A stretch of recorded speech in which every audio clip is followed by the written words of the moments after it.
El oscuro secreto de la Semana Santa que muy pocos cristianos conocen.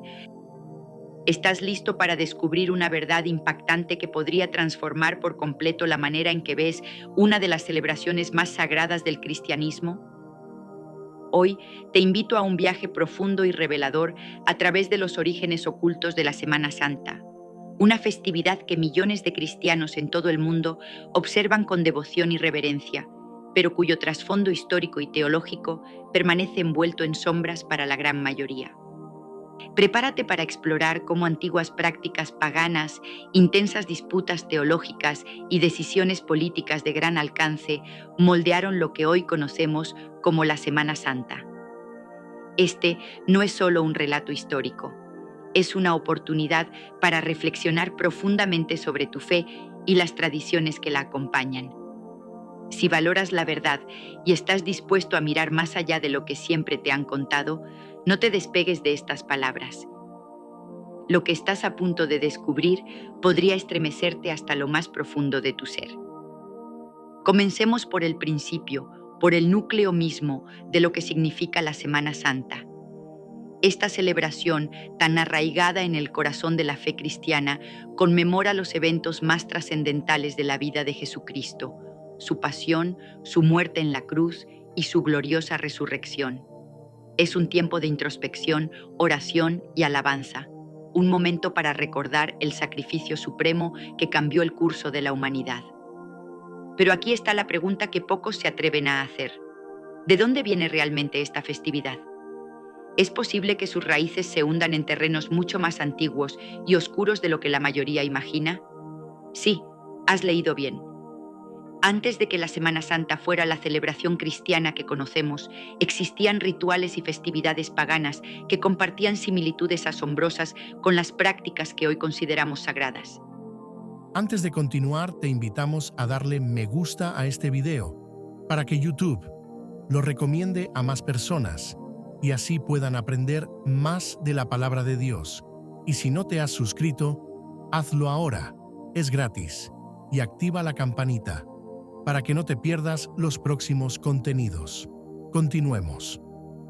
Piensa en esto por un momento. Imagina a los antiguos pueblos germánicos, siglos antes de que el Evangelio llegara a sus tierras, reunidos en torno a sus altares paganos. Ellos celebraban a una diosa llamada Eostre, una deidad vinculada a la primavera, al renacimiento y a la fertilidad.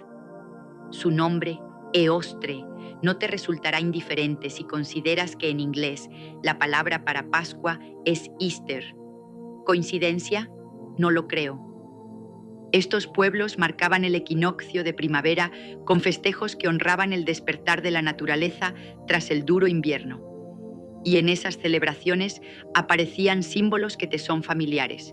Conejos, que representaban la abundancia de vida por su rápida reproducción, y huevos, emblemas de fertilidad y renovación. Ahora detente y reflexiona. ¿No son esos mismos símbolos los que vemos hoy en las Pascuas de muchas culturas cristianas? La pregunta inevitable surge como un relámpago. ¿Cómo llegaron estos elementos paganos a una festividad que celebra la resurrección de Cristo? La respuesta está en una estrategia astuta y pragmática que la Iglesia primitiva empleó para expandir el mensaje del Evangelio. En lugar de destruir por completo las creencias y costumbres de los pueblos paganos que buscaban convertir, los primeros cristianos optaron por un enfoque más sutil, el sincretismo. Esto significaba tomar las festividades existentes y darles un nuevo significado, uno que apuntara a Cristo. Así, la celebración de la resurrección de Jesús, el evento más poderoso y transformador de la fe cristiana, se superpuso a estas antiguas fiestas de primavera. Los huevos, que para los paganos simbolizaban el ciclo de la vida, fueron reinterpretados como un recordatorio de la tumba vacía de Cristo, un símbolo de la vida eterna que Él promete. Los conejos, con su energía vital, se convirtieron en una metáfora de la abundancia que trae la salvación. Pero este proceso no fue solo una adaptación casual. Fue una declaración audaz de la victoria del cristianismo sobre las religiones paganas, una forma de decir: lo que ustedes veneraban ahora pertenece a Cristo. Sin embargo, no todos en la iglesia primitiva estaban de acuerdo con esta fusión de tradiciones. Figuras como Tertuliano, un influyente teólogo del siglo II, alzaron la voz con preocupación. Temían que al incorporar prácticas paganas, la pureza del Evangelio se viera comprometida, que la fe cristiana se diluyera en un mar de costumbres humanas. A pesar de estas advertencias, la estrategia persistió. Con el tiempo, estas adaptaciones se solidificaron, tejiendo un tapiz complejo que hoy conocemos como la Semana Santa. Pero este es solo el comienzo de nuestra exploración. Hay más capas por desentrañar, más verdades que podrían desafiar lo que creías saber. Avancemos ahora hacia otro aspecto sorprendente, la lucha por establecer la fecha de la Pascua. Hoy, todos aceptamos que la Pascua se celebra el primer domingo después de la primera luna llena tras el equinoccio de primavera. Parece simple, casi natural. Pero lo que pocos saben es que esta fecha, que hoy damos por sentada, fue el resultado de una controversia feroz que dividió a la Iglesia primitiva y requirió la intervención de un emperador romano para resolverse. Sí, así de serio fue el asunto. Retrocedamos al siglo II y III. En ese entonces no había consenso entre los cristianos sobre cuándo celebrar la Pascua. Las iglesias de Asia Menor, influenciadas por sus raíces judías, conmemoraban la Pascua el día 14 de Nisán, el mes judío que marcaba la Pascua original, sin importar en qué día de la semana cayera. Esto estaba en línea con la última cena de Jesús, un evento que los evangelios relatan con claridad, Juan capítulo 19, versículo 14. Pero las iglesias de Roma y Alejandría tenían una visión diferente. Para ellas, la resurrección de Cristo, que ocurrió un domingo según los evangelios, Mateo capítulo 28, versículo 1, debía ser el foco central. Por eso, insistían en que la Pascua siempre se celebrara en domingo. Esta discrepancia no era un detalle menor, era una grieta que amenazaba con fracturar la unidad de la iglesia naciente. La tensión creció hasta que, en el año 325, el emperador Constantino convocó el Concilio de Nicea, un evento que marcó un antes y un después en la historia del cristianismo. Este concilio no solo abordó la divinidad de Cristo, sino que también buscó poner fin a la controversia pascual. Tras intensos debates, los líderes de la Iglesia acordaron un método unificado. La Pascua se celebraría el primer domingo después de la primera luna llena, tras el equinoccio de primavera. Este cálculo, conocido como el Computus, sigue siendo la base de la fecha de Pascua hasta el día de hoy. Pero aquí hay un dato que te hará pensar. Este sistema no salió de la nada.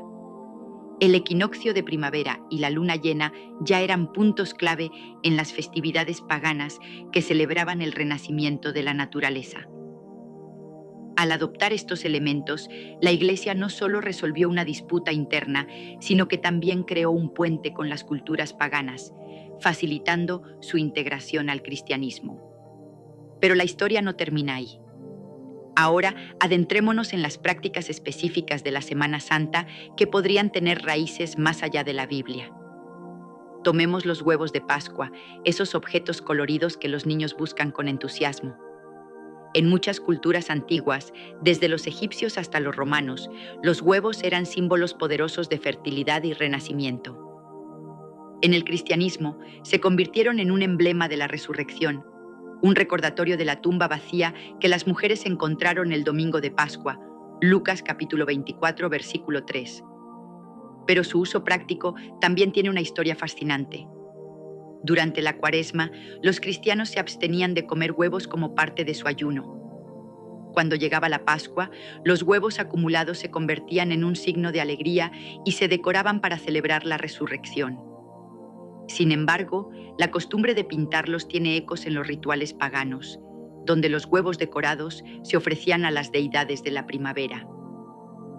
Otro ejemplo es el Domingo de Ramos, el inicio de la Semana Santa. La Biblia nos dice que cuando Jesús entró en Jerusalén, la multitud lo recibió con ramas de palma, Juan capítulo 12, versículo 13. Es un momento de triunfo, un preludio a la pasión. Pero las palmas no eran nuevas en el mundo antiguo. En Roma se usaban para honrar a los vencedores, un símbolo de victoria que los paganos conocían bien. Cuando la Iglesia adoptó las palmas, les dio un significado cristiano, pero su resonancia cultural ya estaba arraigada en las mentes de los conversos. Y luego está la vigilia pascual, esa noche sagrada del Sábado Santo, cuando los cristianos esperan la resurrección. El encendido del cirio pascual, una vela que representa la luz de Cristo, es el corazón de esta celebración. Pero el fuego y la luz no son exclusivos del cristianismo. En religiones como el mitraísmo, el fuego simbolizaba la renovación y la victoria sobre la oscuridad.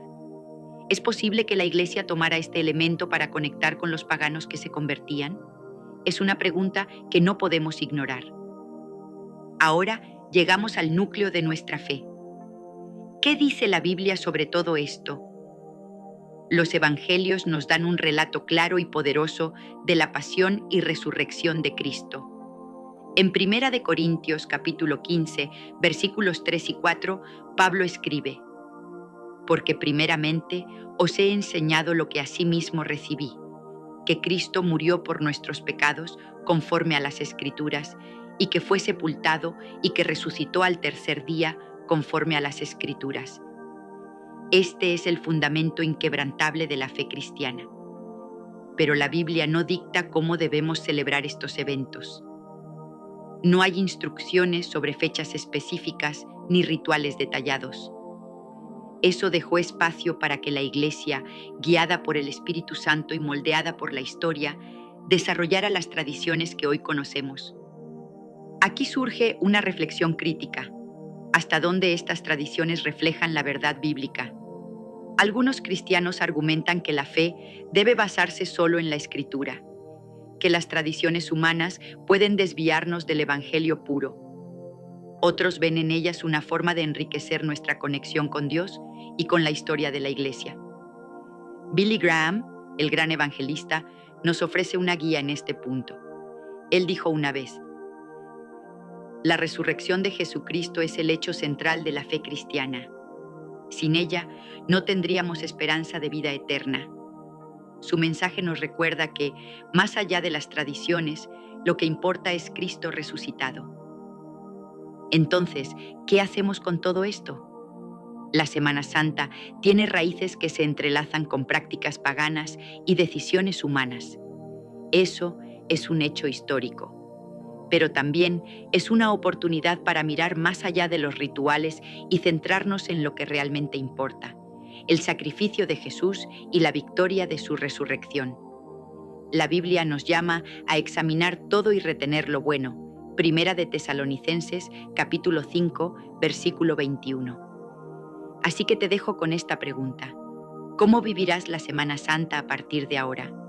¿Seguirás las tradiciones por costumbre o las usarás para profundizar tu fe en Cristo?